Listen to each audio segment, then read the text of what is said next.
Hey, this is Steve in Dallas, Texas. It's Saturday morning, my friend, and you are listening to Light Talk.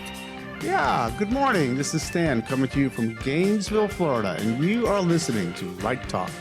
And this is David coming to you from the beautiful Belmont Shore neighborhood of Long Beach, California. And if you don't already know, you are listening to Light Talk, and we are the Lumen Brothers. Welcome, everyone, to episode 320.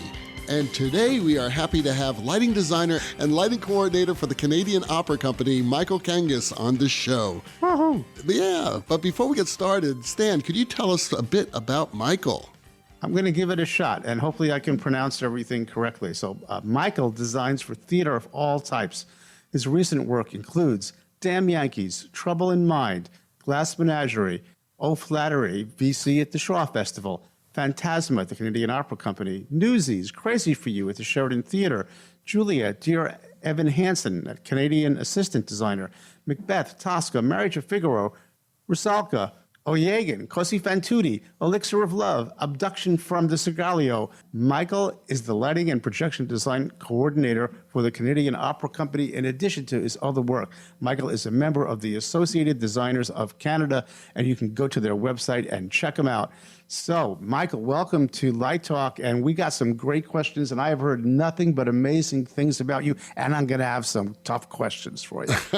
He's putting you on the spot, Mikael. Hey, how's it going in Toronto? It's going well. Thank you for having me on the show today. Oh, it's great, you know. By the way, to our listeners, Mikael and I have gotten to know each other pretty well over the last year or so. Working with lighting design assistant Sarah Manzika, Mikael and I just opened Tosca last week. And I think that's the last show of the season. Is that correct? It's the last show of the season, of our 6-show season, yeah. Wow. So, and how many shows was in the season? Was it like 6 or 8 or something? So we do 6 in a year, two per sort of mini season in the fall, winter, and spring. And this was the second show of the spring, right? Yeah, second show of the spring, yeah. Mm-hmm. Right, because you did a sort of a new co-production of Macbeth in right before our show that opened, and then Tosca opened after that. And Tosca was a remount, it was a revival of a production that actually premiered there back, I believe, in 2008 or 12 or something like that. I keep forgetting the years. It was a great production, but we just did, and it was a really calm, low-stress production. Unless, Mikael, you have something else to say about that I didn't see. I don't know. But in a moment of weakness, I asked Mikael to be on the show because I was so impressed with his talents. Because what he does is really amazing. And I thought it'd be great to have him on the show to talk a little bit about the skills that young lighting designers need to get a great position like Mikael has. Because it's a steady job, right, Mikael? Yeah, absolutely. Thank you for the kind words, David. Yeah, it's great to have a steady gig. How long have you been there? I've been an assistant at the Canadian Opera Company since 2017, on and off. But wow. But this is my first year as actually the design coordinator. You must like it there. You've got quite an investment. Yes, it's a nice place to work for sure. So why don't you tell our listeners a little bit about what your roles are there as lighting coordinator for the Canadian Opera Company? Yeah. So as you mentioned, I'm the lighting coordinator. So we do 2 shows in rep, 2 big operas in rep every season, and we design a lighting plot from scratch based on those 2 shows every season to suit whatever those 2 shows might be. And a lot of, be they remounts or new to the company or completely new works.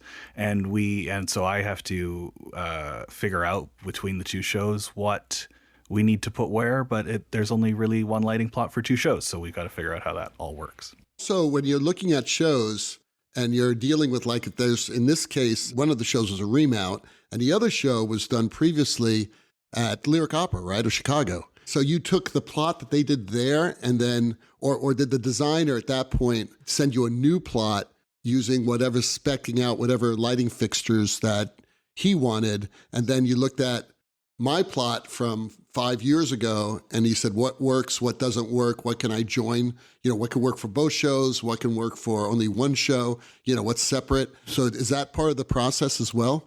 Yeah, absolutely. And really on both shows. Macbeth is the other show that was in that rep, and it's new, yes, from the Chicago Lyric. And so I took that plot and came up with a proposal for that lighting designer that also worked for Tosca, particularly in terms of moving light placement and how we could share them and how we can share. In our theater, the electric pipes aren't prescribed pipes, aren't set pipes. So picking which pipes are the electric pipes and all that kind of stuff. Yeah, and then in tandem, sort of negotiated back and forth with both of you on what the final product would. Yeah, well, I was pretty easy, though, don't you think? Yes, absolutely. I was a prima donna. Although this show was pretty straightforward. And I know that in this show, in Tosca, we used a lot of the existing incandescent fixture inventory. The other designer is David Finn, and did he use a lot of the incandescents as well? A fair amount, but not. Yeah, so we have a saturation hang in our front of house, and there is your show used quite a bit of that, and we leave that there all the time. But Macbeth, there's not a lot of front light in that show, so right. Not as much usage out there. So in that sense, it was a little easier to coordinate that part of it than sometimes it is. Because sometimes we'll have to refocus lamps between operas that might actually be in both operas, right. Just because we run out of space in the front of house. But yeah, yes, definitely a lot of usage out front and a lot of moving lights this season, more than we often get in there. Yeah, how many did you use? I think our grand total is like 65 or 67 moving lights total, yeah, between the two shows. Could you tell our listeners a little bit about organizing the turnarounds and how those turnarounds are scheduled? So a lot of people don't understand that one show opens and then the other show's basically going into techs, correct? Yeah, absolutely. So we opened Macbeth, and then the very next day at 8 in the morning, bright and early, we were there breaking the set down and moving it out of the way so that we could push the Tosca set into place. And at the Canadian Opera Company, and I think it's pretty standard for a lot of opera companies, there's 4 or 5 hours in which to take one set and get it off stage and put the other show on stage, and to set all the lighting around that, all the booms, ground-based lighting fixtures, set-based fixtures, refocus any of the front of house, check all the moving lights work. In the rep we have right now, we take a truss in and out of the air, because of some scenic stuff that flies in the one show, but we need lights in the other show. And so, we do that, and we only have 4 or 5 hours to do sort of a kind of a big load-in task between shows. It's right away. There's not a lot of pausing between one show opening and the next show. It's we open one show, you go into tech for the next show, you open that one, and then as soon as you're done that, you flip back to the other show and do a performance of that. Why don't you tell us your process when remounting a show, like using different equipment for show use? Like, for instance, in our show, we used VL 3500s and VL 1000 arcs, and then we moved to Mac Encores.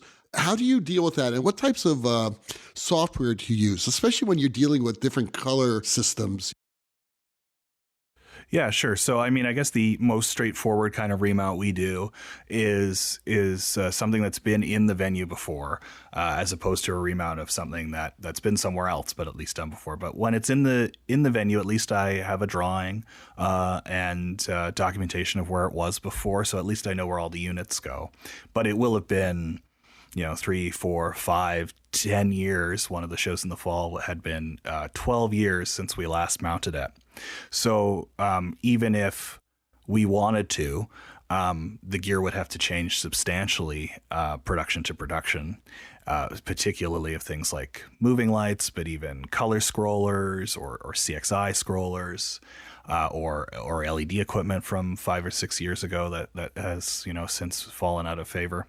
And so I think I look at what first thing I always do is bring everything into a new plot, and then just start working on what suitable substitutions might be. Color scrollers for LED Lecos, VL 1000s go away for something like a Mac Encore, which we own a bunch of, and then it's about looking at the show, at photos of the show, at the data in the show file, at any other documentation I have, and to see like how okay, it was a VL1000, but it doesn't mean they were using all the features of that light. And what was that light actually doing in the show, and what do we use to replicate it? I have a follow-up on that one, Michael, about the equipment. Like what caught my ear is when you said, I'll look at a VL1000 and maybe they didn't use all the features of that light, which maybe allows you to think of what you're going to replace it with. Do you use, I've always wondered what people use the tracking. When you look in EOS, it can track what's on and what's off across cues. And I always wondered, I wonder what people use that for. Right, how often that people use that feature, the way that data is presented. So let's say you're looking at a VL3000 and, how often did they use, I don't know, the rotating gobo? So how would you know that? Would you look through the show file in a particular way to filter for that? Or how would you get that data that you just talked about?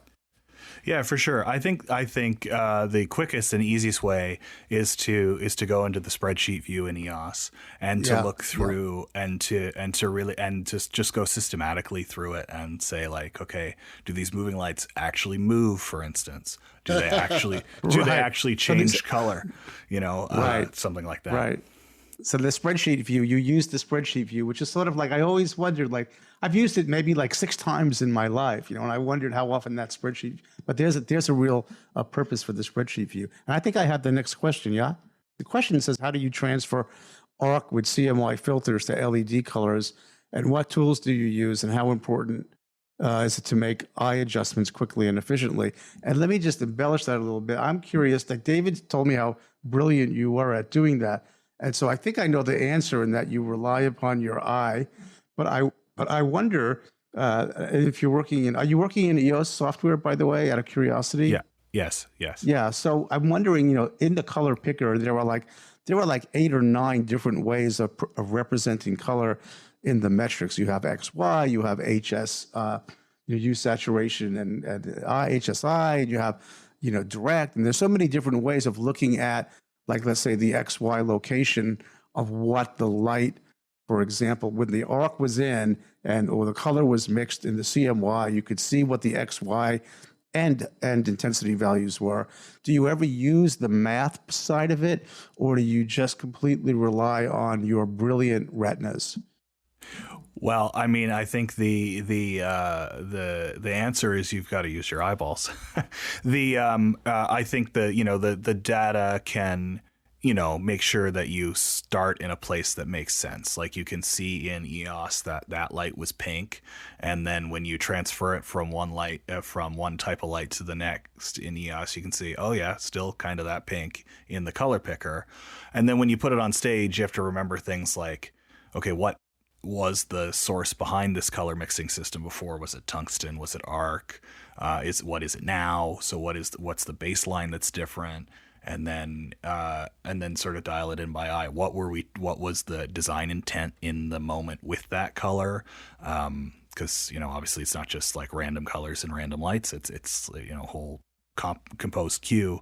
And what were you trying to do? And then figure out the best way to sort of get back to that using your eyes, really, as you said, and it's also about knowing the gear you're using, and the gear it's coming from is also super helpful. Like, if you know that particular kind of moving light tends to be quite green, which comes up a lot, so we'll take an old file that has little pink, a little bit of magenta correcting every cue a moving light's up in, because it was too green, acting as like a minus green filter. But then when it moves into a more modern white LED lamp, that having that magenta in there doesn't make any sense anymore. The native color is what was actually desired. So it's knowing things like that and sort of getting behind the idea of like what was being done in the original production that really can inform how to make changes like that. All of those subtle points I think are really important. So if I'm hearing you right, so you might use, if you're setting the show or remounting the show, would you and if you're working in blind, would you start with the metric from let's say show A to show B, right? And then when you get to the theater, you're closer and the work is maybe, that's I guess, are you saying that you might use the math in the blind scenario, and then when you get to the stage, of course, you're going to adjust with the eye, or not, or do you ever have the opportunity to do it blind first? Yeah, I mean, we have a little bit of opportunity to do it blind first, and and then it's just about looking at numbers on a screen, and they can, Right. but they can only tell you so much. But the console's really course. great at preserving a good amount, and it tends to lead you not too far wrong. But it's always helpful to have the original file at the desk and to be looking at that and going, okay, what was that and why was that? On an average show, which probably doesn't exist, how much time do you typically budget yourself to remount a production? So at the Canadian Opera Company, like you're talking about in terms of like queuing sessions, technical time in the theater? I'm talking about you walk into someone's office and they say, we're doing these 2 remounts this year. Do you say, okay, it's going to take me 40 hours on each show from the minute I walk out of this office till opening night to have my portion of the work done so that the designer and the director are off in their world? How do you budget time? I mean, I think that for the operas that are the size that go in here, it takes a good sort of solid 2 weeks, probably, if you sat down and did it exclusively for 2 weeks straight of prep work to get to a place where you're ready to go into the theater with it. And then there's usually about 12 hours of queuing, 8 hours of focus, maybe less, and then a couple of piano rehearsals, couple orchestra rehearsals, and it's open. David kind of touched on this a second ago. Are there any magical software programs out there that you've discovered that really help you in the process?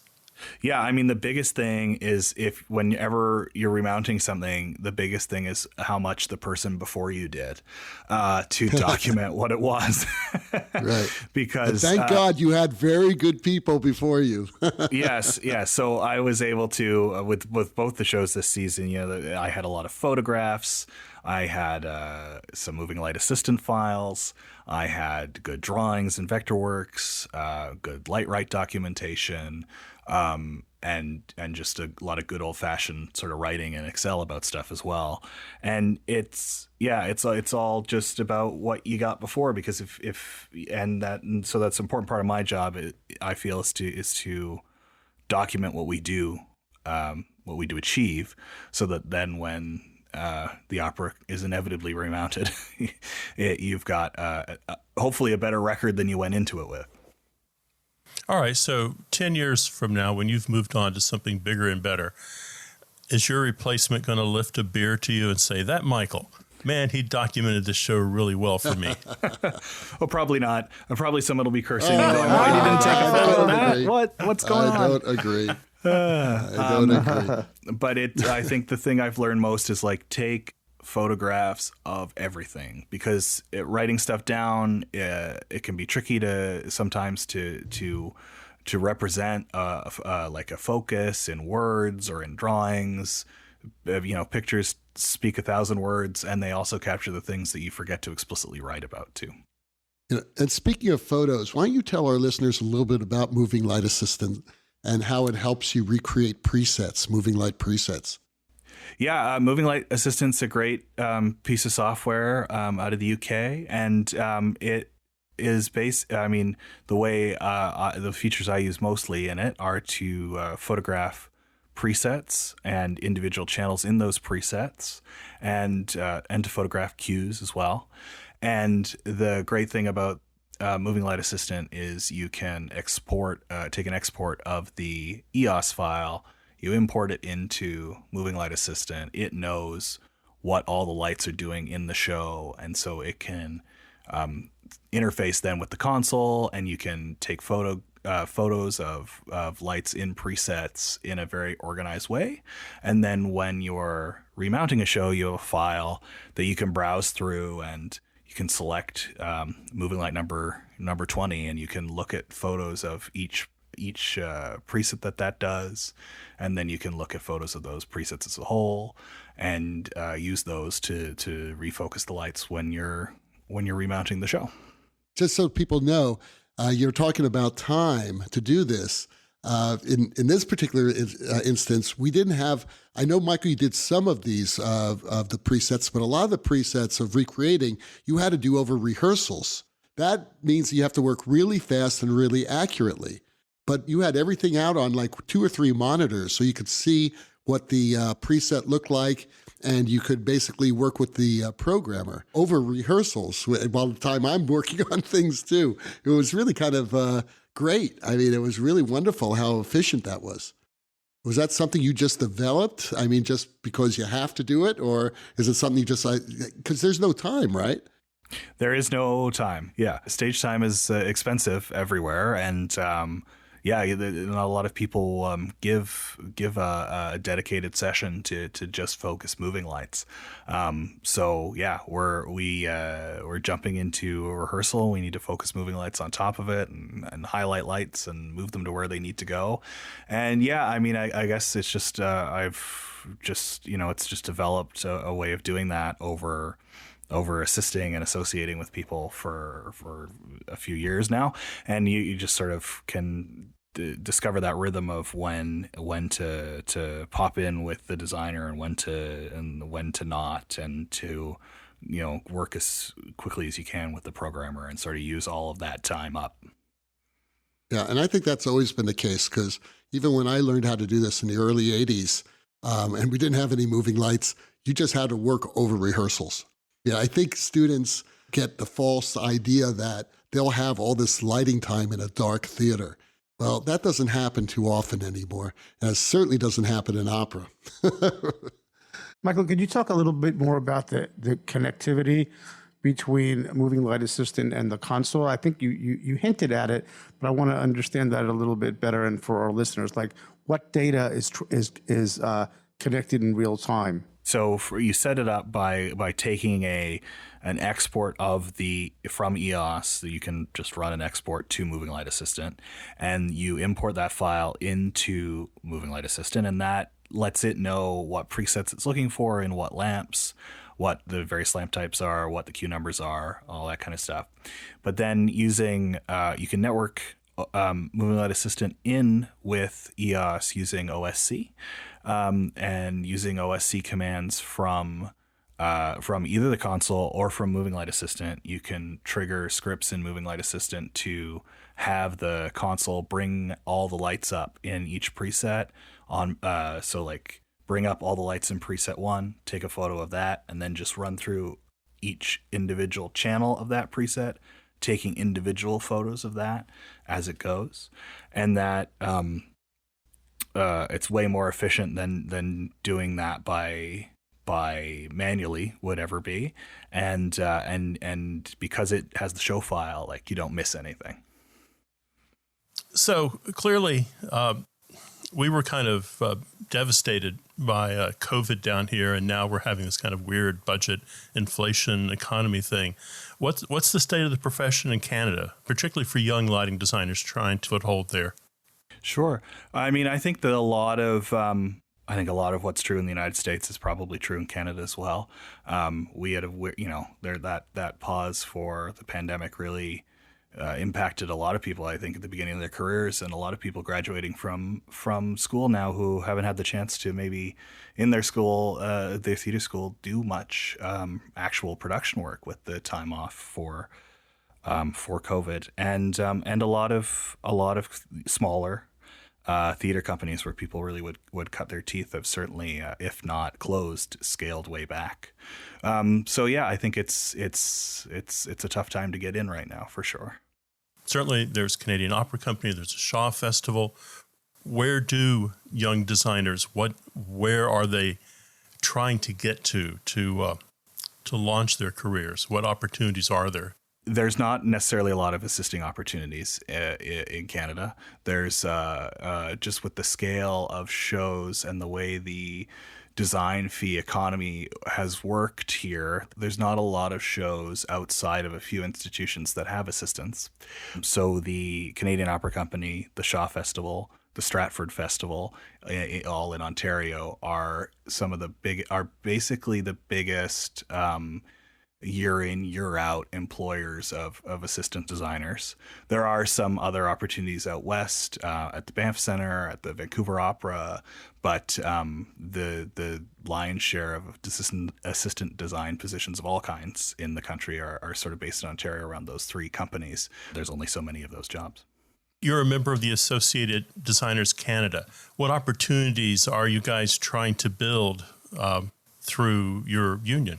Yeah, absolutely. So, I mean, Associated Designers of Canada has existed for a while now, but over the pandemic, we were able to certify as an IATSE local, similar to USA 29 is. And we've used that to, we're in the midst of negotiating for the first time our agreement with the sort of Canada-wide Producers Association that we primarily deal with. And being IATSE local has really helped us do stuff like that. And we're really trying to set up mentorship programs within the local to really facilitate and create more positions for young designers to make a little bit of money and actually get to spend some time on a show, which is something that's definitely lacking. I would think in Toronto, it's a very large city, and there's a lot of arts going on there, but it sounds like there are fewer opportunities. Are there any small companies in Toronto that young lighting designers could get their start working in, meeting directors? Yeah, I mean, there certainly are. There's smaller companies. We've got a robust Fringe Festival and a couple of other sort of things like that as well. But there can be a really big gap between starting out and at places that don't have the money to pay, right? And then what fewer opportunities do happen, sort of more professionally or a higher end. It's fierce competition for sure, and there's not a long list of working full-time lighting designers in Canada. Really, it's pretty tough. And I think by contrast to the United States, in Canada, it's more typical to just sort of do an undergrad and not get a master's. I know it's more common in the United States to get a master's and then move on to something like design. But those programs there aren't really programs like that up here. So that kind of opportunity to meet people further along in their careers and maybe do that as part of a master's is something that is a little more, you got to find that yourself here. So I would think the world you live in is pretty fast and furious. So sometimes I bet there are maybe some tension at the production table. How do you deal with that? How do you become Solomon? I mean, it's interesting because working in the opera company, we've done 6 shows this year with 6 completely different people. Each designer I worked with this year, I'd never worked with before. And at the COC in particular, there are often designers coming in from out of the country. And so, yeah, every process really begins by, becoming, fast friends and getting to establish trust as fast as you can. And sometimes that takes longer. Sometimes that's really quick. And I think I think I've learned over the short time I've been doing this, or the longer than I guess I care to admit, that it's all about, it's not personal usually, the lighting designer has very little time to do their work. The director has very little time to do their work. Stage manager has very little time to do their work as well.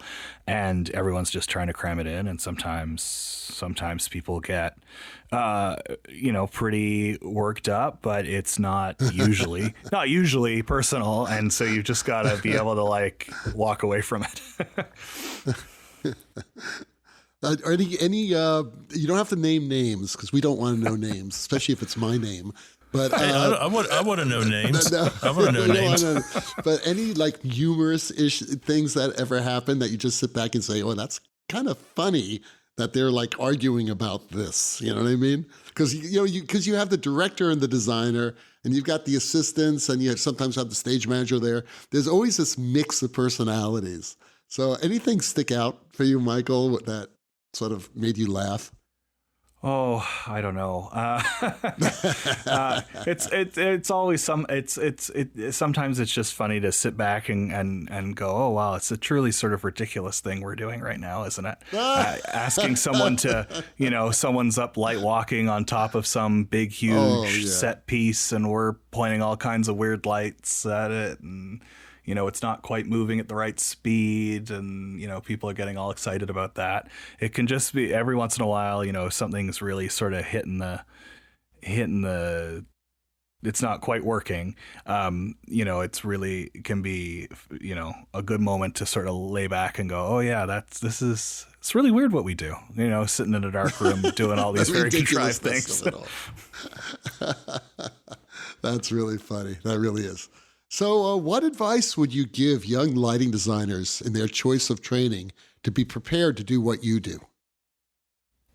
Sure. I think that it's really important to learn as much as you can technically about the tools of the work, but I think it's even more important to know how to do the work. So when you're as a designer, so I think like when you're being an associate or a coordinator or an assistant for somebody, the more shows you've done, the more you've sort of run into design challenges, you've designed shows, the more you can understand why people want to go the direction they want to go. People want to make the choices they want to make, and like what we're all and why things are being pushed in a certain direction. I think that a lot of time can be spent learning all the bits about all the pieces of software, and people can get a little hung up on that. I think it's really, really, really important to design shows and to be able to see things through that lens. It's also important to learn the technical tools, but I think knowing what even if you've never designed on a huge stage at a 2,000 seat theater, if you've been in a 100-seat theater on a show for free, and you've sort of run into the same, like, oh, I can't see their face, and kind of issues, then what's happening, and you might be helpful in solving it. Right. Are there any projects you have coming up that you're exceptionally excited about? I'm designing a show at the Shaw Festival this summer called the Wonderful. Amen Corner, the James Baldwin play, and that goes up in July or very late July. Well, that's great. That's wonderful. Michael, thank you so much for being with us today. Thank you guys for having me on. Great to have you. It's always good to get perspectives from younger lighting designers who are now going through the process that they may have studied. Where did you study, by the way? You went to undergraduate school, right? Yeah, I went to an institution called the Toronto Metropolitan University. Used to be called Ryerson University, recently changed its name. And I also spent a couple of summers out at the Banff Center out in Alberta doing Banff operas is there. Great. Mm-hmm. Yeah. I mean, that's on-the-job training there. That's about as good as you can get.